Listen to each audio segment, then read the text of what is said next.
بسم اللہ الرحمن الرحیم۔ السلام علیکم ناظرین، میں ہوں آپ کا میزبان Muhammad Salim Asad Ansari, advocate high court, اور آپ دیکھ رہے ہیں میرا YouTube channel Ansari law chamber. آپ اس کو سبسکرائب کریں، کمنٹس کریں، لائک کریں تاکہ میری ہر آنے والی ویڈیو جو ہے وہ آپ تک پہنچ سکے۔ آج میری جو ویڈیو کا جو ٹاپک کا عنوان ہے وہ ہے کنزیومر کورٹ کا۔ اس میں 2005 میں حکومت پنجاب نے جو ہے پنجاب کنزیومر پروٹیکشن ایکٹ 2005 جو انٹروڈیوس کروایا تھا، یہ پاکستان میں ہر پروونس میں، ہر صوبے میں صوبائی سطح پر امپلیمنٹ ہے اور ہر صوبے میں یہ موجود ہے۔ تو اس میں جو اس ایکٹ کی خوبی ہے وہ یہ ہے کہ جو کنزیومر ہے، گاہک جس کو ہم کہیں گے اردو زبان میں، اور اس کے علاوہ جو مینوفیکچرر ہے یا پرووائڈر ہے، پرووائڈر کہتے ہیں دکاندار کو جو چیزیں لا کے، مینوفیکچرر کی چیزیں لا کے جو دکان پہ بیچتا ہے اس کو ہم پرووائڈر کہتے ہیں، وہ مینوفیکچرر ہوتا ہے۔ اس میں اگر آپ چیزیں کوئی خریدتے ہیں بطور کسٹمر تو اس میں اگر فالٹ ہوتا ہے یا ڈیفیکٹ ہوتا ہے تو آپ اس کو واپس کر سکتے ہیں۔ اگر واپس نہیں کرتا تو پھر آپ کے پاس یہ کنزیومر کورٹ کی جو ہے وہ ریمیڈی موجود ہوتی ہے۔ لیکن قانون میں اس سے پہلے ایک پروٹیکشن پرووائڈ کیا جس کو کوآرڈینیشن جو ہے وہ کہتے ہیں، ڈسٹرکٹ کوآرڈینیشن آفیسر۔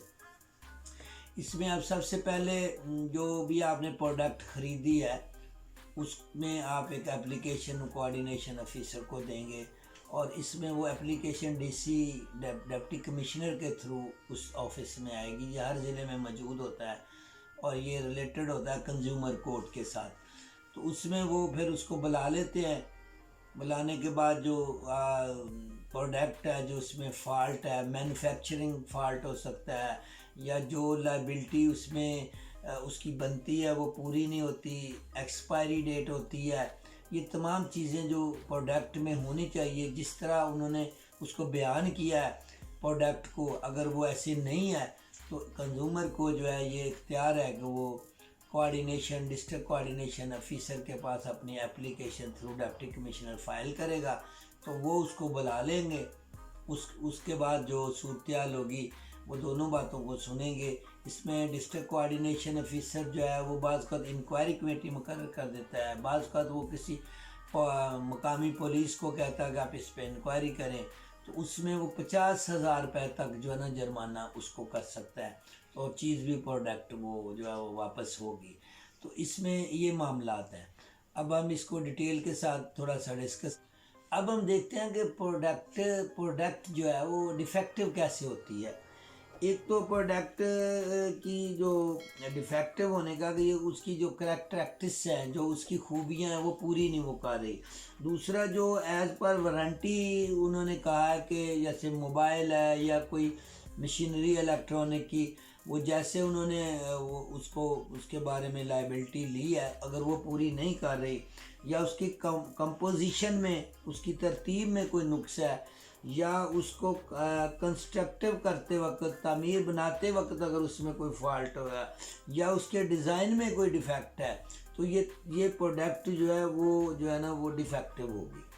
اب اس میں وارنٹی کے مطابق ہونا بھی ضروری ہے، اور اگر پروڈکٹ میں کوئی نقص ہے تو کنزیومر جو ہے وہ دیکھے گا اس کو لاس جو ہے وہ یوٹیلٹی اس کے استعمال کرنے میں کیا اس کے بینیفٹ پورے ہو رہے ہیں یا نہیں ہو رہے ہیں، مینوفیکچرر میں نقص ہو سکتا ہے، تو اس کے جو یہ کوآرڈینیشن آفیسر ہے وہ اس میں اس کو ڈیمیجز ڈال سکتا ہے کہ بھئی یہ آپ کی درست نہیں ہے بلانے کے بعد، تو یہ ڈیفیکٹیو پروڈکٹ ہوتی ہے۔ مینوفیکچرر جو ہے جو پروڈکٹ بناتا ہے اس کی کیا لائبلٹی ہے کسی چیز کے بارے میں؟